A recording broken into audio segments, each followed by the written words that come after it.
will play because this is his next album was a studio album, but there is also a live version of that available. It's called as Mediterranean Concerto. He is playing acoustic album and with a symphonic orchestra. Now remember, in Apocalypse it was electric guitar and symphonic orchestra, whereas here it is an acoustic guitar and the London Symphonic Orchestra. It's amazing to accept that. Typically in a symphonic orchestra, classical music, what they say, there is no place or space for improvisation. What is there on the music sheet is what you have to play. So in this particular concerto, there was some space which is provided for McLaughlin to improvise. Okay. So there were various versions, various conductors were there. One of them, I think this particular video is conducted by the famous conductor Michael Tilson Thomas. So, sorry, but there is some glitch in the video, so you are aware with me of that. Then came the 1990s. There were many solos, trios, quartets, switching between acoustic and electric. He came back with, like I said earlier, remember Shakti concerts. Now instead of L. Shankar, you had the genius U. Srinivas on the mandolin. Now mandolin typically is not an instrument which is associated with classical music, at least in India. Okay, so here is a 6-year-old boy who was trained in the mandolin and he floored everyone so much so that he was forever, even today, after his death, he is still known as Mandolin Srinivas. Because the instrument has, and after that, there were so many other people who started learning mandolin. And John McLaughlin has said in so many words that though we did not get Shankar, L. Shankar for these concerts, we have a wonderful substitute, better than a substitute, who has gone into a new dimension and we are able to completely interact with him. And that is U. Srinivas.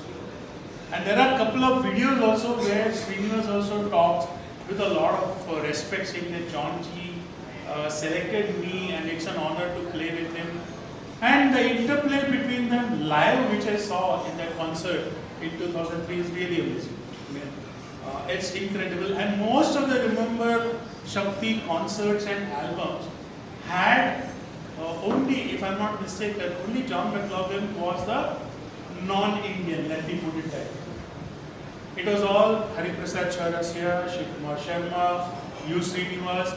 The personnel kept varying, but Vikku Vinayakaram, not Vinayakaram, his son Selva Ganesh and Zakir Hussain were constant. And the other personnel kept on changing. So this series of concerts, I have attended one, like I said, in 2003. Frankly, I went with the expectation that it will have the same high voltage, high energy of Shakti. At that time, I was disappointed, nahi, Shakti nahi bana. But then, like today when I look back, no, they are not, it is Remember Shakti. It's a totally different way of looking at things. So, it is on its own, we have to look at it, not in comparison to Shakti. And of course, one final addition which today John McLaughlin simply loves and says he is my vocalist. Shankar Mahadevan also came in as a vocalist for Remember Shakti. So, there's a good friend of mine, unfortunately, he said, I may come because he is in Pune. He said that he had met John McLaughlin years ago. He says, I love that boy. He was talking, that boy is Shankar Mahadevan. So, that's because he has added something unique to the group and the dynamic. See, ultimately it's what you bring to the table that counts. So Shankar Mahadevan is vocal, here are instruments. So how they interplay between them and what is the output of that, what is the fruit of that is what we get to see. And the fruit is simply enjoyable.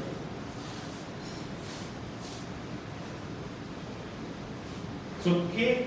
Allegra was another studio album with Kai Eckhart, Dominic Piazza and Trilok Kurtu. I think Trilok Kurtu is an incredible drummer. The kind of drumming he has done in this K. Allegra album, and there is a live at Albert Hall. This particular album, which is Royal Albert Hall. We're going to play a special kind of blues that was written a few years ago for McLaughlin.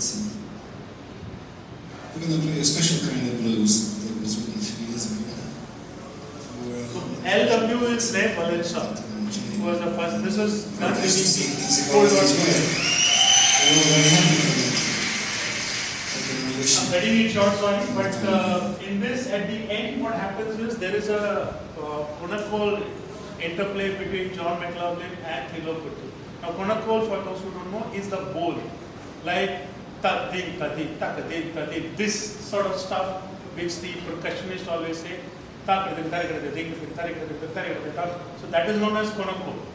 Okay, so and just a quick aside that you are first taught this. पहले बोलो, फिर ताल में डालो, फिर बजाओ. There is no straight play. You have to internalize it, and then only you can start playing. So the Konakol is important in learning how to play, how to emphasize what sound. So it's like the first the way you say, you have to play that also. So this is what do you call? Shallow Ganesh did a lot of Konakol also in most of the albums, and Thilo Kuttu did it fantastically in that live album. I would suggest you listen to that. It's a great album which is completely live at Royal Albert Hall.